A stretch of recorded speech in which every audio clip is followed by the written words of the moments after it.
Assalamualaikum warahmatullahi wabarakatuh.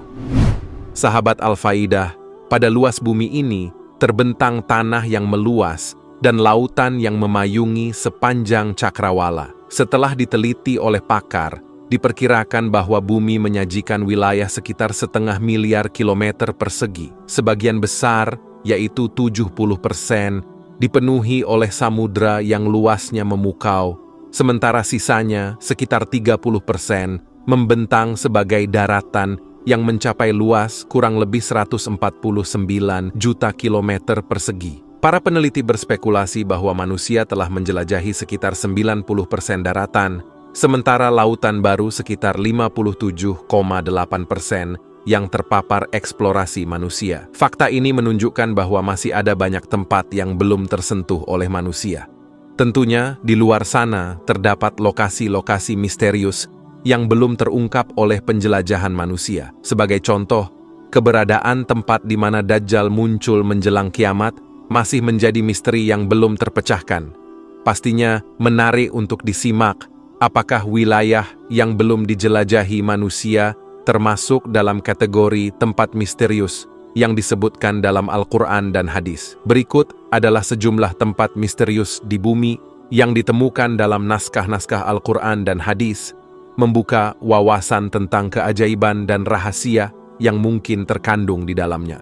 1. Keberadaan persembunyian Dajjal. Dalam Al-Quran dan hadis, diceritakan bahwa munculnya Dajjal menjadi salah satu isyarat besar datangnya kiamat. Dunia menghadapi ancaman besar ketika Dajjal muncul. Allah Subhanahu wa Ta'ala menahan Dajjal di suatu lokasi misterius dan dijaga oleh makhluk bernama Al-Jassassah yang memiliki kemampuan berbicara. Namun, terkait dengan lokasi tepatnya, Nabi Muhammad sallallahu alaihi wasallam tidak memberikan keterangan yang terperinci.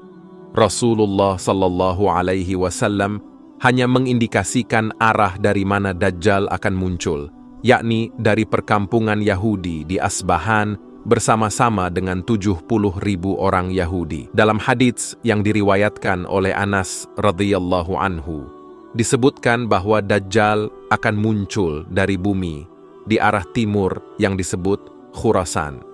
Artinya, dengan pasti diketahui bahwa tempat kemunculan Dajjal berada di sebelah timur dan tak jauh dari daerah yang dikenal dengan nama Khurasan. Khurasan sejak abad ketiga Masehi merupakan wilayah luas yang meliputi Iran, Afghanistan, Tajikistan, Turkmenistan, Kazakhstan, dan Uzbekistan. Terkait pulau tempat Dajjal dikurung, spekulasi menyebutkan kemungkinan berada tak jauh dari wilayah Khurasan. Beberapa kabar bahkan menyebar luas, menyebutkan bahwa Dajjal dikurung di salah satu pulau di Yaman yang dikenal sebagai Sokotra. Pulau Sokotra memang terkenal dengan keunikan flora dan fauna yang tidak dapat ditemui di tempat lain. Banyak spekulasi muncul, termasuk kaitannya dengan mitos Pulau Dajjal.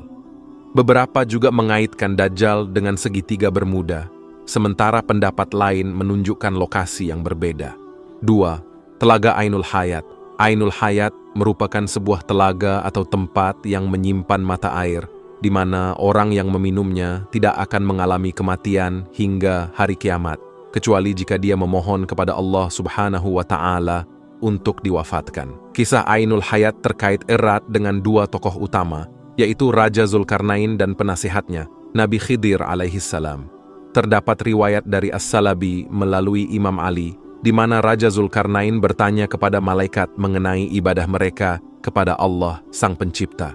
Kemudian, malaikat memberitahu Zulkarnain bahwa ada malaikat yang sejak diciptakan selalu sujud, tidak pernah mengangkat kepalanya, dan senantiasa beribadah kepada Tuhannya tanpa menyia-nyiakan waktu. Zulkarnain terpikat oleh cerita malaikat tersebut, berkeinginan hidup abadi agar dapat lebih lama beribadah kepada Allah Subhanahu wa Ta'ala. Dengan bantuan Khidir alaihissalam dan pasukan kerajaannya, Zulkarnain pun mencari telaga tersebut. Kemudian mereka menemukannya di tempat terbitnya matahari, di sebuah tempat yang digambarkan gelap, bukan gelap malam, melainkan diselimuti oleh semacam asap atau kabut tebal. Singkat cerita, hanya Nabi Khidir alaihissalam yang meminum air dari telaga itu, sementara Zulkarnain tidak mengonsumsinya.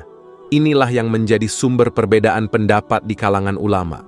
Ada yang berpendapat bahwa Nabi Khidir masih hidup hingga saat ini, sementara yang lain berpendapat bahwa Nabi Khidir telah wafat. Kemudian, pada abad ke-14, seorang penjelajah bernama Juan Ponce de Leon diutus oleh Raja Ferdinand untuk memimpin ekspedisi mencari mata air keabadian yang dalam Islam disebut Ainul Hayat.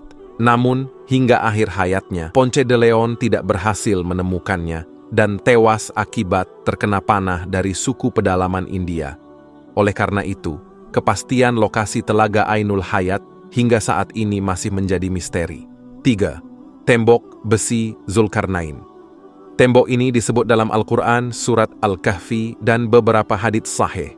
Secara singkat, tembok besi yang dibuat oleh Raja Zulkarnain bertujuan untuk menahan Ya'juj dan Ma'juj, dua kabilah perusak. Tembok ini dijelaskan akan runtuh di ambang kiamat, memungkinkan kaum di dalamnya melakukan pengerusakan di seluruh dunia. Jumlah kaum Ya'juj dan Ma'juj memang sangat banyak. Diriwayatkan bahwa jika satu manusia di antara mereka dihitung setara dengan 999 orang, berdasarkan survei tahun 2021, populasi penduduk bumi mencapai 7.880.000.000. Oleh karena itu, jumlah Ya'juj dan Ma'juj mencapai 788 miliar, dikalikan dengan 999, tentu merupakan jumlah yang sangat besar. Tidak terbayangkan jika mereka semua keluar, bumi akan menjadi padat dan berdesak-desakan. Dengan logika ini, tempat bagi Ya'juj dan Ma'juj haruslah sangat luas untuk menampung jumlah yang sedemikian banyak. Mustahil tempatnya hanya berada di sebuah pulau. Minimal dibutuhkan sebuah benua yang sangat luas, dan jawaban yang paling masuk akal adalah tembok Zulkarnain bisa saja ada di dimensi lain, atau memang sengaja Allah Subhanahu wa Ta'ala menutupinya, atau dibedakan dengan dunia manusia. 4. Gunung Qaf. Gunung ini pernah disabdakan Nabi SAW ketika sahabat beliau yang bernama Abdullah ibnu Salam tengah bertanya kepada Nabi SAW, "Ya Rasulullah, dengan apa bumi ini bisa tenang?" Nabi SAW bersabda, "Dengan beberapa gunung." Kemudian Abdullah ibn Salam melanjutkan bertanya, "Lalu dengan apa gunung-gunung itu dikokohkan?" Nabi SAW bersabda, "Dengan gunung Qaf yang terbuat dari batu zamrud hijau dan birunya langit." Para ahli tafsir mengatakan, Gunung Qaf merupakan induk semua gunung yang ada di dunia ini. Ada beberapa pendapat mengenai keberadaan Gunung Qaf ini. Raja Zulkarnain pernah naik ke gunung ini. Mengenai letaknya ada di antara Yordania dan Arab Saudi. Namun ada juga pendapat lain mengatakan letaknya ada di daerah Yaman. Selain itu ada yang menyebut Gunung Qaf berada di suatu daerah sebelum Persia, dekat tembok Ya'juj dan Ma'juj. Gunung Qaf dihuni oleh wali Allah yang berjumlah 70 orang karena menjauhkan diri dari duniawi. Di sisi lain, ada pula yang mengatakan bahwa di dekat gunung gaib ini ada sebuah pulau yang bernama Al-Haddar, yaitu tempat bertemunya arus sungai dan laut. Pulau itu dihuni oleh sosok hamba Allah yang saleh yang dikenal sebagai Nabi Khidir alaihissalam. Mengenai lokasi persisnya, sampai saat ini masih menjadi misteri yang belum terpecahkan atau tidak akan sampai terpecahkan. 5. Istana Nabi Sulaiman, Solomon Temple. Keagungan istana Nabi Sulaiman tergambar dalam Al-Quran. Menurut beberapa ahli sejarah, istana megah Sulaiman dibangun oleh manusia dan bangsa jin. Oleh karena itu, istana Nabi Sulaiman ini sangat istimewa dan tidak dapat dibandingkan dengan bangunan-bangunan modern seperti saat ini. Istana Nabi Sulaiman disebut sebagai Solomon Temple atau Kuil Sulaiman.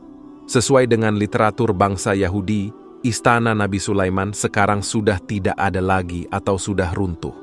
Yang tersisa hanya tembok sebelah barat dari bagian kuil, yang bagi orang Yahudi dinamakan tembok ratapan. Sahabat Al-Faidah, terima kasih telah menyimak video ini sampai selesai. Jangan lupa subscribe untuk terus mendapatkan informasi dan pembaruan terkini. Sampai jumpa di video selanjutnya. Wallahu a'lamu bis-shawab. Wassalamualaikum warahmatullahi wabarakatuh.